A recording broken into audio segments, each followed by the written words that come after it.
Welcome back to Good Law, Bad Law. In today's episode, we're tackling the complex subject of reparations for slavery. This is a subject that is again gaining traction in the wake of the killing of George Floyd and the widespread protests and demonstrations led by Black Lives Matter, not only in this country, but all around the world. And so in today's episode, we're offering a really unique perspective on the subject of reparations with my guest, Thomas Craemer. He is a professor at the University of Connecticut. He's also someone who was born in Germany and grew up at a time in Germany when Germany was confronting its Nazi past and its own responsibility for the Holocaust. And he grew up in that time and came to learn about how Germany reached a point of giving reparations to the victims of the Holocaust.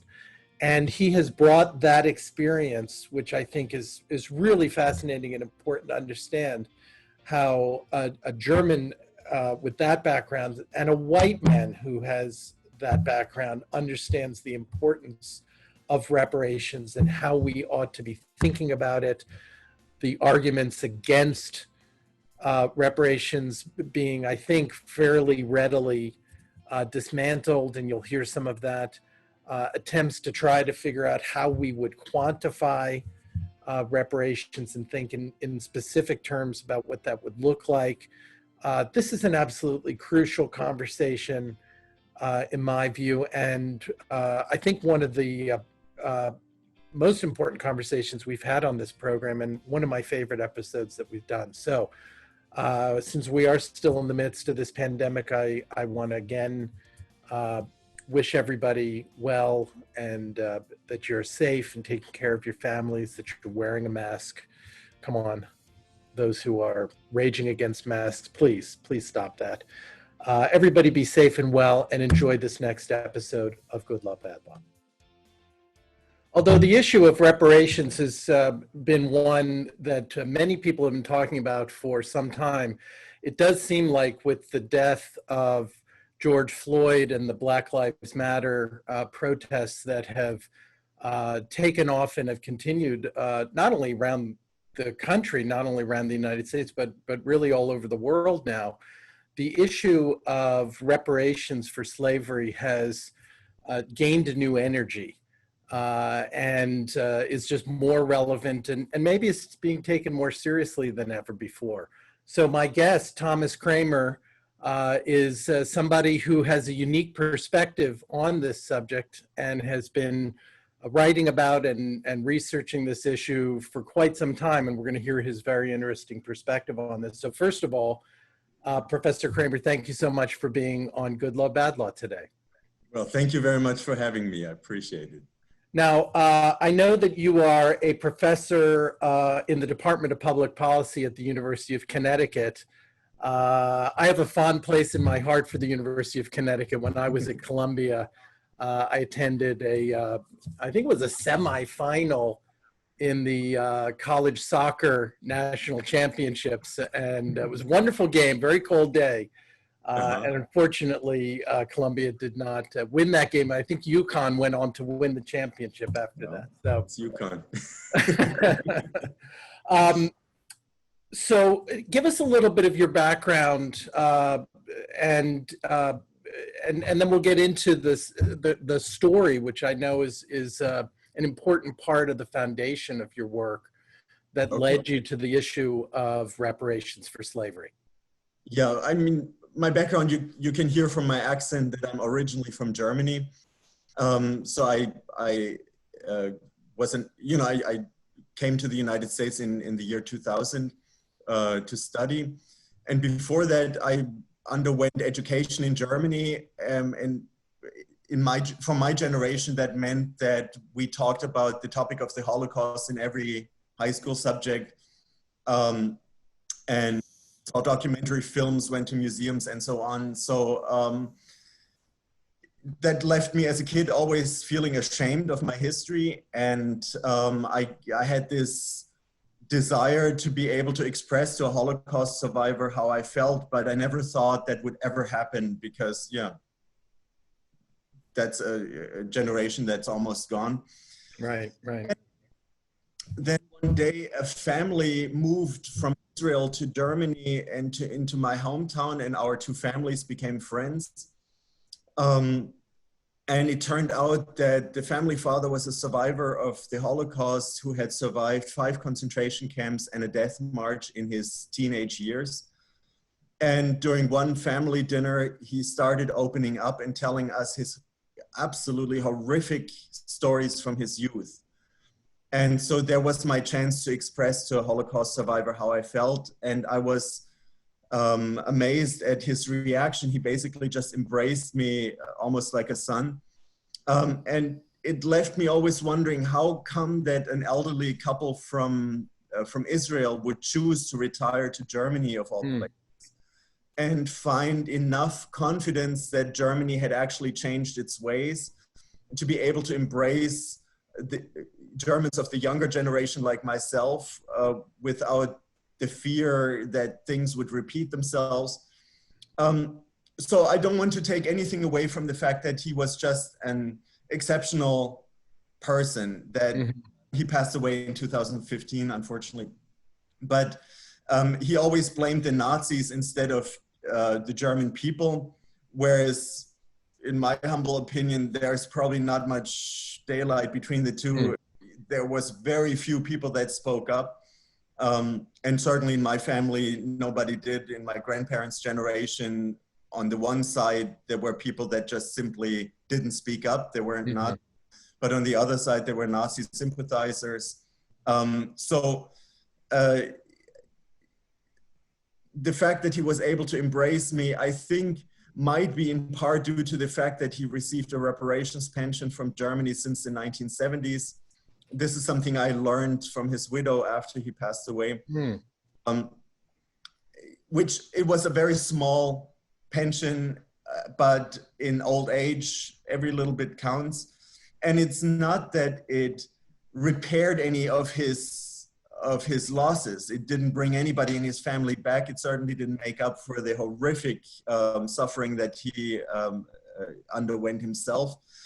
But it was a gesture, a symbol that Germany was taking seriously its responsibility and was genuinely trying to change its ways. And to me, as a descendant of the perpetrator side, it was a signal that my country, was trying to make amends, which had a positive effect on me too. So it was a symbol, only a token, but one that benefited both of us in psychological terms, I believe.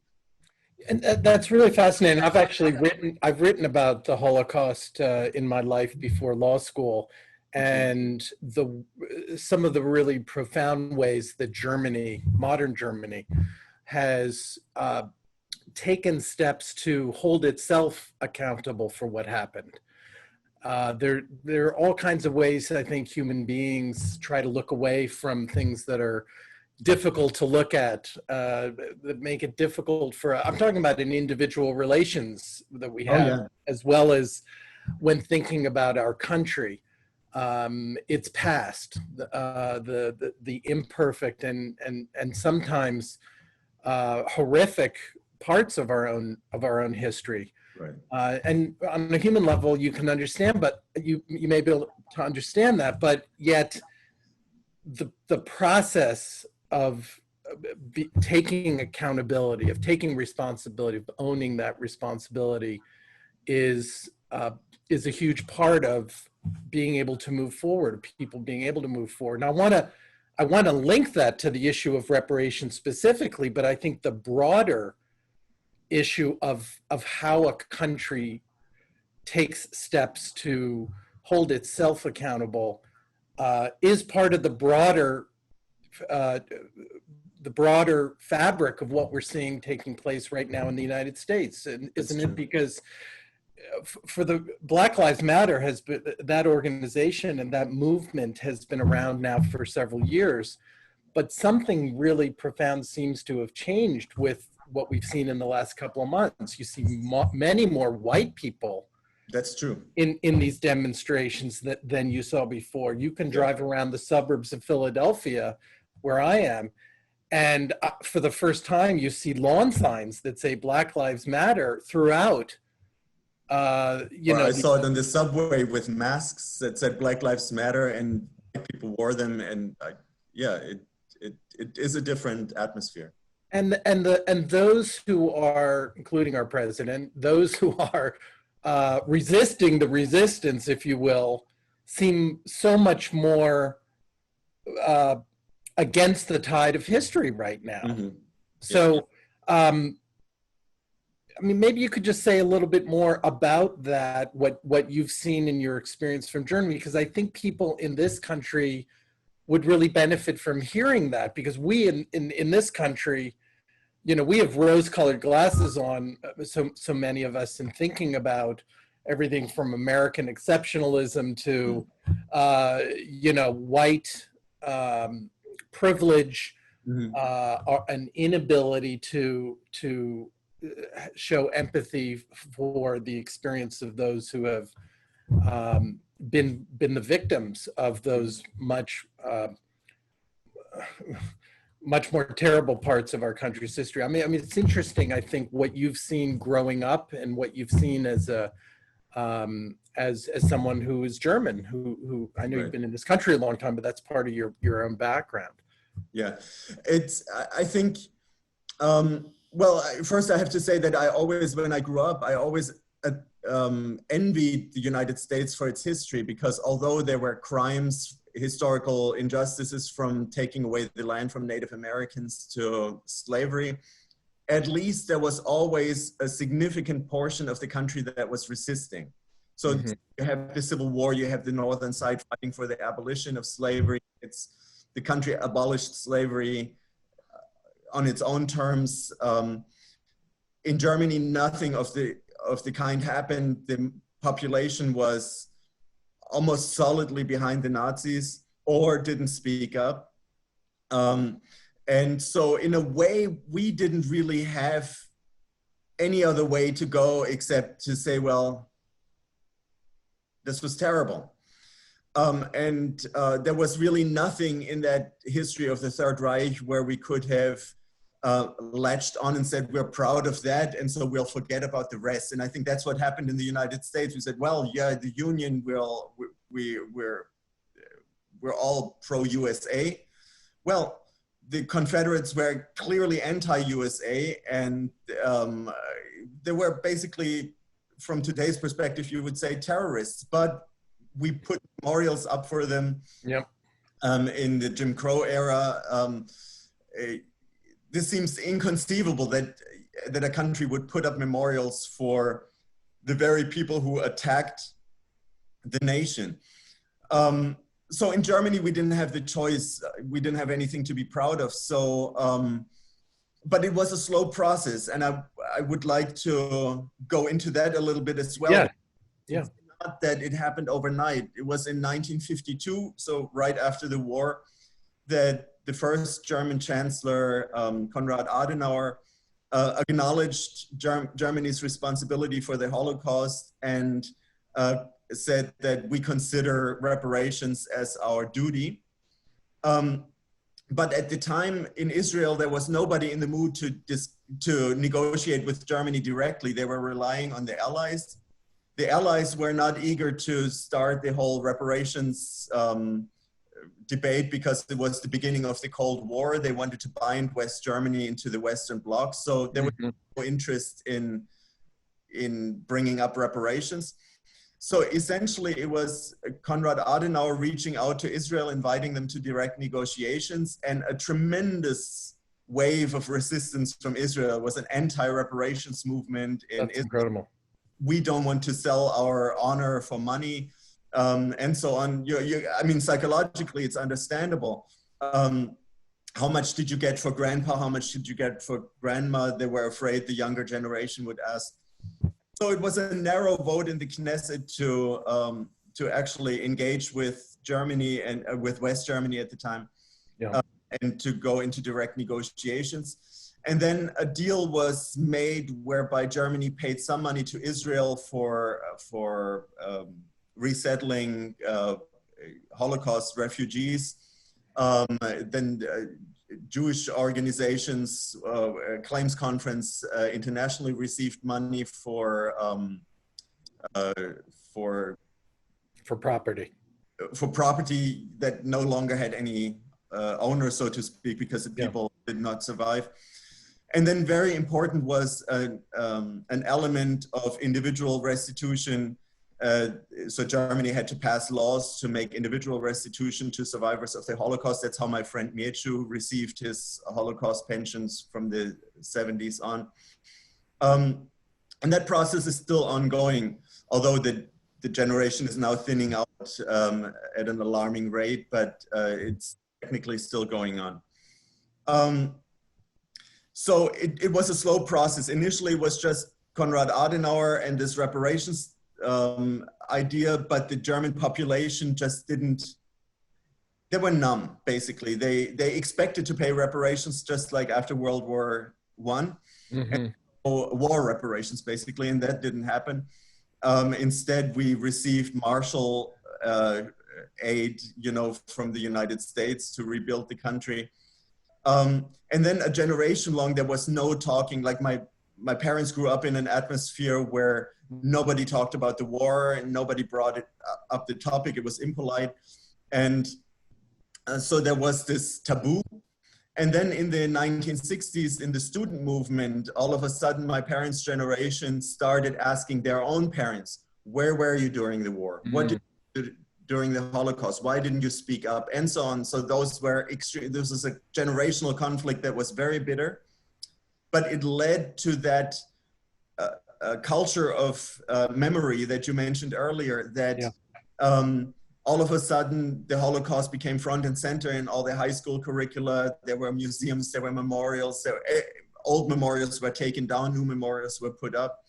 And ever since, it has become a culture of memory that actually grows from the bottom up. For example, there is one initiative called Stolpersteine, which means is a German word for stumbling blocks, where people research the local history, which houses or businesses used to be Jewish owned or where Jewish families lived. And they research what happened to these people, and they put little bronze cobblestones into the pavement in front of these properties with the most important dates about that. And these are popping up all over Germany. It's just a small initiative, but it just shows you that grows as a grassroots movement. But interestingly, it wasn't first. Reparations were first. Right. And reparations didn't, you mentioned Adenauer who started this process, but the German people did not take to this immediately. No, not at all. There was more interest, I guess, in your parents' generation in amnesty. When you look at the legal system, those who were prosecuted and put in jail often, maybe even most often, didn't serve out their sentences. Oh yeah, and there were mild sentences to begin with. Yeah. They were released. They resumed their positions as teachers and police officers and political leaders. And we had a governor in the southwestern state of Baden-Württemberg, Filbinger, who was a Nazi, and he became governor with that. It's unbelievable. Right. So that's interesting, and but there are also some differences culturally and historically. In Germany, you have you mentioned how it took a generational change to see more widespread cultural attitudinal change, and in this country, we're many more generations removed from slavery, and this is often what is used as a criticism of the idea of reparations for slavery in the United States.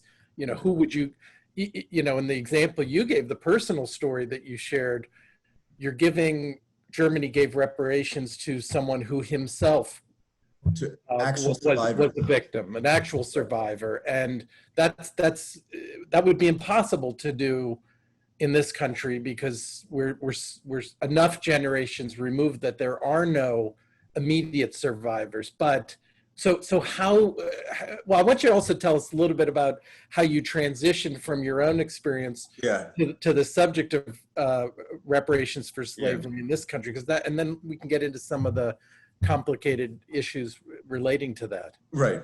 Yeah, well, I would say that we are many generations removed from slavery, but we're not many generations removed from white supremacy. And white supremacy was an ideological system that was built up to defend slavery originally, and then became Jim Crow, and then became the resistance to any form of action, affirmative action, or whatever policies. Desegregation, yeah. Desegregation. So we are not many generations removed from white supremacy. And I would say the Trump era actually shows we're still in the middle of it. If a president can say that the demonstrators on the Confederate side flying Nazi flags and Confederate flags are fine people, there is something wrong with that picture. Yeah. So I think we're actually in the first generation to deal with this issue in a certain way. But you mentioned about slavery. So my interest coming from Germany, studying in the United States, then becoming a citizen of the United States, was always to study, race relations. And I did some research on implicit racial attitudes in the United States. And to me, this was what I envied about the United States, is that you have a mixed history. You have the negative, slavery and Jim Crow and so on, but you also have movements that challenged those things, and they were always there and they were always strong. So I wanted to know more what inspires those movements. How can you have an anti-racist movement going on at the same time, and how does it psychologically work that you simultaneously have implicit anti-Black bias, like I have myself when I take the IAT test? I always come up with a pro-white and anti-Black response. What is that test you mentioned? I'm not familiar. The IAT is the implicit association test coming out of Harvard University. Is one reaction time test that researchers use to measure non-conscious racial attitudes. It's the cool thing about it is that it's available online and you can just take it. They have a little online test facility where you can take it, and all you have to do is in the main parts there are some introductory exercises, but in the main portion of the test you have to click one button if a picture of a face that shows up at the center of the screen is African American, or a word that pops up in there is positive, and another button if the face is white or the word is negative. And that's a pretty hard task to do. Now, in another block, the assignments are reversed, and it's a black face or a negative word and a white face or a positive word. And shockingly, that task is much easier. And so you realize that while you go through the test yourself, that is really outlandish, but it really is more difficult for most people, not all. Yeah. And then the score is calculated for the reaction time in one block compared to the other. That gives you an indication of how much more people associate negative words with black faces than with white faces. And on that test, although I study African American history and I'm sympathetic to Black liberation causes, and yet I test pro-white and anti-Black on that test, and a lot of African Americans do as well, about a third. So it shows us that there is a more broad cultural thing that on a subconscious level, it's ingrained in us all, even in me as a first-generation immigrant. But that doesn't necessarily determine our political attitudes. It influences often subconscious acts during times of stress. But so I wanted to see how implicit racial attitudes predict race-related policies like affirmative action or government aid to minorities. And I found that they strongly predict, but I wanted to see well, all these policies always have some elite opinion leadership, a party, Democratic Party usually favoring it and Republican Party opposing it. So I was looking for a policy that had no elite opinion leadership. And this was in 2006. No Southern state had apologized for slavery. No politician would have ever taken up the mantle of reparations, and it was a completely different time. So then I had a race-related issue that had literally no elite opinion leadership on it. So I grabbed it and said, well, let me check if these implicit racial attitudes predict policy preferences on reparations as well. And lo and behold, they did. And that got me interested in reparations. Like what order of magnitude are we talking about? What's the outstanding debt? Whether it ever be paid in full or in part, or what are we talking about? And that's what led me to do research in a paper that I published in 2015, where I took historical wage information from the free labor market at the time, from 1776 to 1860. Those hourly wages were ridiculous, like 11 cents or something, or 4 cents. I mean, it was crazy. And I just added up all the man, woman, and child hours that would have been available to slave owners at the time based on census records, and multiplied it with that very low hourly wage. And it added up to $14 trillion in 2009 dollars, and at a very conservative interest rate. And I didn't use years between 1860 and 1865 because there were no reliable demographic information. I didn't look at at colonial slavery, only at slavery as it existed in the United States. And I did not look at Jim Crow discrimination. So just... This is conservative, in other words. Super conservative. Yeah. And it's, so it's only unpaid wages.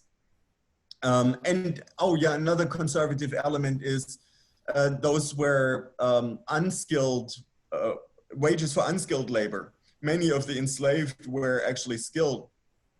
And I should mention that, I counted all 24 hours of the day because that's how much control the slaves lost over their lives. For the slave owner, of course, the calculation was different. The slave owner would only benefit from slave labor during the day when people are producing cash crops. Night hours and food and shelter was a loss to the slave owner. But to the slave, there are some estimates that deduct the value of housing or the value of housing and food and stuff. In my mind, that remained the property of the owner, even when it was ingested by the enslaved. So I calculated all 24 hours of the day to get a realistic estimate of what the enslaved themselves lost, not what the slave owner gained. So it added up to $14 trillion at a 3% interest rate, which barely makes up for inflation.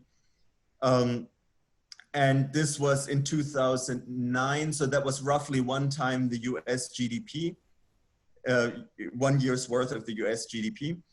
And of course, I can plug in the numbers for today and it ends up being $19 trillion and still roughly one time the US GDP. So the longer we wait, the more exponentially this grows. Yeah. But that was the method that I used. Well, and as a lawyer who prosecutes cases for people who've suffered, serious injuries, I know that when you're calculating somebody's loss and only looking at economic loss, you're missing a whole category of damages that are non-economic or not as easily quantified in economic terms. So another way in which I think you could reasonably argue that your calculations are very conservative is it doesn't take into account at all, what in a court case we would call pain and suffering, the pain and suffering damages here. Right, exactly. So that would be one element, pain and suffering, that has yet to be quantified. Then lost opportunities to accumulate capital is another, independently of the income that was withheld. They also lost the ability to invest or save or whatnot. And then there is the value of withheld freedom itself, independently of wages. For example, Japanese American World War II internees received compensation for internment. Now, there was no forced labor involved. There was severely underpaid labor involved, but not forced labor. I used, in a more recent calculation, I used the hourly rate that Japanese Americans were compensated at for the loss of freedom, and plugged that number into, looked at what the purchasing value of that was in 1988 when those reparations were passed, and looked at what the equivalent value would have been in 1876 up to 1776 up to 1860, and plugged that into that spreadsheet. And the incredible thing is it came out to multiple trillions of dollars, much higher than the unpaid wages, because actually those 70 cents per hour in 1988 dollars that those Japanese American World War II internees received would have had a higher value than the hourly pay at the time, which is unbelievable. But so there are ways how you can wrap your mind around it by looking at comparable cases. So lost freedom in this case of the Japanese American World War II internees. But I would agree with you, that should be added to the bill. That it's additive. Well, the other thing is you stop your calculation at 1860. Right. And even if you just limit to those who actually were enslaved, not looking at their descendants and what the impact has been on those individuals because of slavery. You had direct formerly enslaved people beginning in 1865 and going forward who continued to suffer harm because of because of Jim Crow, because of what became indentured servitude, what became in effect a continuation of slavery because of laws and practices that prevented people from moving on and truly being free. And all of these injustices have intergenerational wealth implications. So the fact that, for example, African Americans were excluded from the New Deal measures. For example, agricultural workers and home service providers were excluded as laborers and were not given the benefits of unemployment, welfare that other people received in the New Deal for the first time, white people. And those were largely the professional categories where the majority of African Americans were employed. So they were removed from that without any reason. It was the Southern Democrats in the New Deal coalition that basically forced that through, that exception. So African Americans did not benefit from those government subsidies that eventually became the New Deal. And of course, that meant that their descendants have less of a chance of benefiting from it, because if you look at the first generation that was set free after slavery without any compensation at all, the younger had to take care of the older, and that has been a pattern in the Black community. Whereas in the white community, it's more typical that the older generation takes care of the younger. What's the net result over generations? On one side, when the younger are supported and their education is being paid for, or at least supported, wealth can build up, better job opportunities, better healthcare, and so on. And on the African American side, every generation starts from zero. And this is based on a law that we consider today as unconstitutional, namely in the Constitution, the way they legalized slavery was to talk about persons held to service or labor and persons to whom such labor may be due. They didn't talk about slaves or slave owners. But in fact, and I'm not a legal expert, so you have to tell me whether that makes any sense or not. In a way, the Constitution, in setting up slavery, at the same time acknowledged the personhood of the enslaved by calling them persons. And then, of course, the Fifth Amendment says that no private property can be taken for public use without just compensation. In that formulation, the word personism, no person can be, I don't know what the exact wording is, but it's about persons. So technically, reparations were already mandated by the Constitution and the Fifth Amendment, and should have been paid at the time. And a lot of people recognize that that's where the notion of 40 acres and a mule comes from. This was right after the Civil War, actually during the Civil War, that liberated slaves were supposed to receive 40 acres and a mule. No, the 40 acres were only a fourth, were less than the Homestead Act gave to white families. They received 4 times more land. So there was already racism built in the mid-19th century against African Americans, even in that reparations plan. But had that succeeded, the later generations would have had a chance to accumulate intergenerational wealth, and that was taken away. And so today, technically, we have legal equality, but African Americans are still affected by what's no longer accepted in the Constitution, namely that persons to service or labor clause. So, so I think it's useful to separate, because we've gotten into some of the work you've done to try to put a number on what reparations ought to look like, and the many ways in which even these seemingly astronomical, hard to imagine numbers can be applied here. But I think what's useful to separate, should there be reparations, as a first question, from, well, how would this work, and how much money would we be talking about, right? Because as you pointed out in the experience in Germany, first there was the question, should there be reparations? And then, let's have conversation and negotiation over what that ought to look like. And that's fascinating that you point to the experience of the Japanese Americans who were unconscionably interned during World War II. For anybody who thinks some of the terrible things that are part of our country's history are in the far distant past, you don't have to go too far back to find things like that. But the reparations were paid to those individuals and to those families. So we actually have some precedent in this country for paying reparations. So as you have been part of this conversation through your research and through the article that came out in 2015, which was a groundbreaking article, actually, to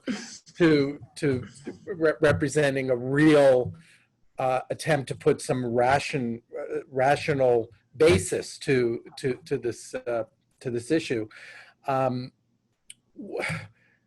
It seems like in this country we do have a basis for, first of all, saying yes, there should be reparations. I mean, as you've gone around and thought this through and engaged in conversation with those who've read and talked to you about your work, it seems like it's pretty hard to defend the first principle about reparations by saying there shouldn't be.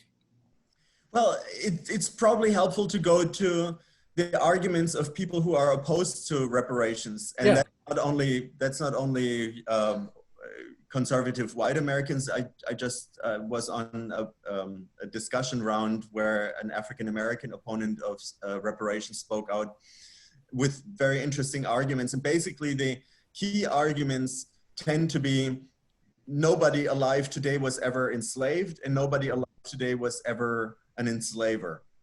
And there is something to that argument. I mean, for example, my friend Miechu was an actual survivor of the Holocaust. Right. It's more understandable why should he get reparations. And the pension ended as soon as he passed away. So his widow did not get the same benefits. I should say, however, that the intergenerational effects are still there. For example, that small pension relieved his son from that amount of care, and his son could invest that into his children instead. And so a positive cycle is set in motion. But besides that, the idea is it should go to actual survivors. And that's the case with the Japanese World War II internment. I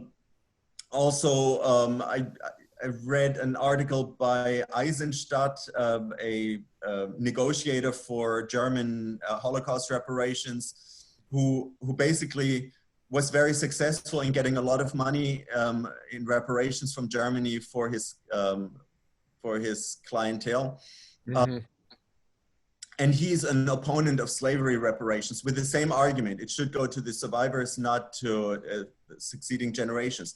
However, in his article himself, he states in several places that the money went predominantly to survivors and their immediate family or their descendants.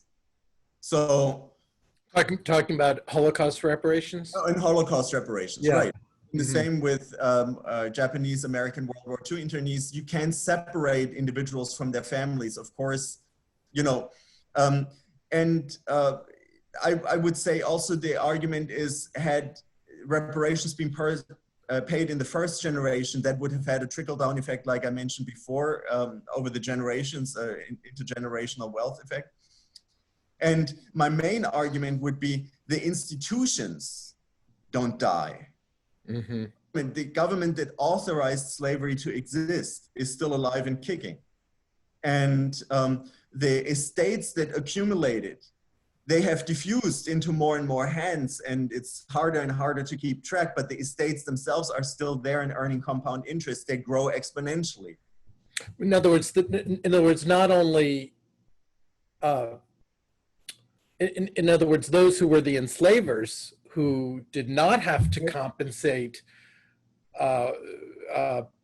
blacks for the work they were doing as slaves were allowed for all those years to accumulate wealth that they didn't. Their descendants, yeah. And their children's children got the benefit of that. Right. So their descendants continued to earn compound interest on whatever capital was accumulated during that time. Whereas African Americans are least likely to benefit from that because, also intermarriage patterns are very segregated. So the likelihood that you will inherit from your white side of the family a portion of slave capital, even if that can't be traced exactly anymore. But there is a statistical argument to be made that benefit goes to predominantly white people, and African Americans are excluded by virtue of that persons held to service or labor clause in the Constitution that we no longer recognize as legally binding. So it's a present day injustice. It's not a past injustice. It's a present day injustice, especially with conservative American values. We usually assume the only acceptable unearned income category is inheritances. And those usually go to the descendants of those that did the hard work. That's what we view as fair. Here, the benefit goes to the descendants of those who didn't do the hard work, and those whose ancestors did do the hard work are excluded. And that is a present day injustice that needs a present day resolution in my mind. Well, and the argument that why should this person over here get reparations when they were never enslaved, and why should I pay for that when I was never personally an enslaver, seems to me to tie back to something we started talking about, your experience growing up in Germany, which is what does responsibility look like in this context? I may not myself have been an enslaver, but haven't I, which I always feel a little strange about because I'm I mean, my skin color is white, but I'm Jewish, so it always feels a little, you know, strange thinking about what race is even in this country. But haven't white people in so many ways, and not just in purely economic terms, not only in terms of what happens with intergenerational wealth, but haven't we benefited in all sorts of ways indirectly, by not being held back in the ways that Black Americans have been throughout the generations since slavery? So it's a rethinking about what responsibility is for the sins of the past. Yeah, and I always think of my experience of becoming an American citizen, where all of a sudden, for the first time, I had a national identity or nationality that I could be proud of. Declaration of Independence, democracy, you name it. But to me, as a German, the thought habit kicked right in to say, well, with the positive, you also have to take your bitter medicine. You also have to identify with the historical injustice of land theft from Native Americans and with slavery. So the thing is, that argument about lifetimes expiring is never made when we talk about, for example, the Constitution. So nobody would make the argument, although some of the founding fathers made that argument, because all the signers of the Declaration of Independence are dead, therefore we should ignore it, or because all the signers of the Constitution are dead and nobody alive today has ever contributed an ounce to the Constitution. That's why it doesn't apply to us anymore. Right. The thing we apply are laws that are currently passed by current lawmakers. It's idiotic, but that's basically the logic of the argument. So institutions survive longer and survive individuals, and the institutions that authorized slavery, the organizations that benefited from slavery, have far longer lifetimes and are still alive today, and therefore the responsibility is alive today as well. And then speaking about the benefits from slavery, that's another argument that opponents often say, well, my ancestors were immigrants that came way after slavery. And in that case, I can say, well, I came even later, right, in the year 2000.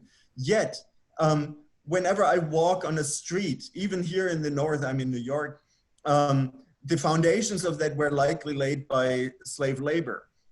Whenever I buy an insurance insurance policy, that policy is likely less expensive for me today because the insurance can offer it at a cheaper rate because it made profits insuring slaves, and insuring slaves meant making their lives expendable. So indirectly, I benefit from slavery. And then, of course, I'm in a country that had its startup capital extracted from African Americans, and we all, including African Americans living today, ironically, we all benefit from that startup capital that gave us a strong economy. And that's why I think we all are responsible. Me as a recent immigrant, we all are responsible as taxpayers to pay for reparations, and the descendants of the enslaved, African-American descendants of the enslaved, should be the beneficiaries. I'm curious what you see as an American citizen, but who grew up particularly in particular importance, I think, in Germany during the time you did. I'm interested in what you make of what we're seeing right now, because I mean, reparations is part of the conversation right now, just as reparations was part of the conversation in Germany in the decades after the end of World War II. The state of Mississippi has voted to take the symbol of the Confederate flag out of its state flag. The year 2020. Well, right, and even more remarkable, I think, because of what's been going on in the last 4 years in the White House. Confederate statues are coming down. Many of them are being torn down, but some are actually being taken down by government, by state government. Yeah. We already pointed out that the demonstrations we've seen across the country are not just African Americans, taking to the streets, but there's a much broader diversity, young and old, white and black. Yeah, it's right. It seems like it's becoming more mainstream, which is why, again, I think those who are still talking in defense of Confederate statues as if those people are on some kind of par with the Union generals who defeated the Confederacy in the Civil War. What do you make of the times we're in? Reparations, I think, has seemed like this almost kind of fringe idea that it was easy to poo-poo and saying, yeah, that's never going to happen. Do you see what some of the other parts of what seems to be a reckoning, a national reckoning with slavery and Jim Crow and segregation and the disparate impact, whether it's in health outcomes, whether it's in wealth accumulation, whether it's in job opportunity, all of these things now are part of a much more mainstream conversation. Do you see reparations itself also gaining traction, maybe not under this president or under this Senate? Or maybe because of this president. Wow. Okay. Tell me about that. I find it fascinating. See, I don't have any hard data on that, but I'm a bit, I'm cautiously pessimistic about all these things because the reparations debate, and there's actually an excellent book that Professor William Darity and Kirsten Mullen just published, From Here to Equality, that lays out the long trajectory of the reparations movement from the 19th century to today, and the repeated efforts of the Black community to get relief and how they were quashed over time. So the discussion about reparations is not new at all. And it surfaced most recently, like when it became part of the mainstream, was in 1988 when Japanese American World War II interneed reparations were passed, the Civil Liberties Act under Ronald Reagan. Then HR 40 was introduced by John Conyers to a bill to acknowledge the injustice of slavery and to research, set up a commission to research reparations. So it's not actually reparations itself, it's just a commission to research. And that languished in committee forever and has only been debated last year for the first time on Juneteenth. So in the House, I would. In the House, yeah, in the House. Yeah. So it's been in the mainstream and out of the mainstream quite a bit. And actually, in the beginning, it was not even clear whether it would be a conservative or a liberal issue. For example, conservative commentator Charles Krauthammer was one of the early mainstream proponents of reparations. He was strongly opposed to affirmative action because it's race-based and this and that. But he said, as a conservative, he can't ignore that slavery and Jim Crow discrimination were just obvious violations of conservative values. And therefore, he proposed a lump sum payment. I don't remember if he specified an amount, but a lump sum payment to African-American descendants of the enslaved. If you look at it, the argument actually is quite conservative because on the liberal side, the typical liberal position is always let's help everybody equally, or let's help the poor that will disproportionately benefit African Americans. But there is a great reluctance to say, well, let's pass a policy specifically for African Americans and specifically for descendants of the enslaved. That violates liberal values.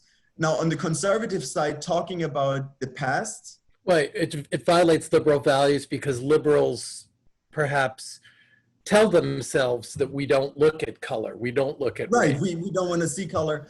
Yeah. Conservatives also don't want to look at color, but they are willing to look at the past and look at individual merit.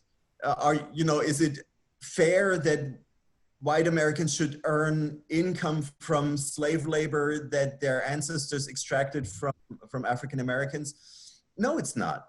As a conservative would say, it's not fair, and as Krauthammer did say, there is a willingness to look at the past, first of all, and to honor the past, and to look at what's fair in terms of unearned income. The only acceptable unearned income is inheritances. So in a way, the structure of reparations ideologically is much more conservative than a liberal policy. So it's kind of ironic that it actually is taking off on the liberal side right now. There was no telling that it would when Krauthammer made his pronouncement. But you said also, I think, with a note of irony, maybe we are part of what is fueling these movements, not only the ones that we're seeing in demonstrations in the streets, but all of the things that we've been touching on. Perhaps ironically, part of what is fueling that is the fact that Donald Trump is in the White House today. Yeah, and I have no data on that, but that's my theory. Is that it was very awkward when the Black Lives Matter movement first evolved under the Obama administration with Trayvon Martin, and later in Ferguson. Garner case and Ferguson, and the case that shocks me most is Tamir Rice, a child playing with a toy. So it emerged as a movement. It was quite strong, but it fizzled away, and reparations never really took off because it was awkward to demand reparations from a Black president. Now we have an avowed racist in the White House, and it makes logically much more sense to demand reparations against the powers that be, against a Confederate White House. I've never heard that, but I think you're at this point, after that Mount Rushmore speech and all the other things he's been saying. He insists on memorializing Confederates, the terrorists that attacked this country. It's like putting up an Osama bin Laden statue in New York. It's insane, but or a Hitler statue in the middle of Berlin. Right, exactly. Or in Israel. Yeah, it's insane. It's really insane.